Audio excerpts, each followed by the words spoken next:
In today's video, I am going to teach you how to enable AI Overview in Google Chrome search. To get started, open Google Chrome and create a new tab. When the page loads, sign in with your personal Google account if you are not already signed in.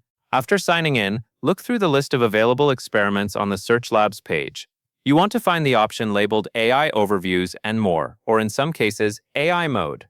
The exact name can vary slightly depending on your region, account, or the current version of the feature, but it will be clearly listed among the available experiments. Once you find it, turn the switch on to activate the feature.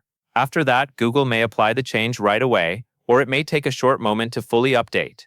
If you do not see the feature immediately in search results, give it a little time and then refresh your browser or run a new search to check again.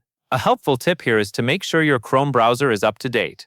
While the feature is connected to your Google account rather than Chrome alone, using the latest browser version can help avoid display issues or missing options.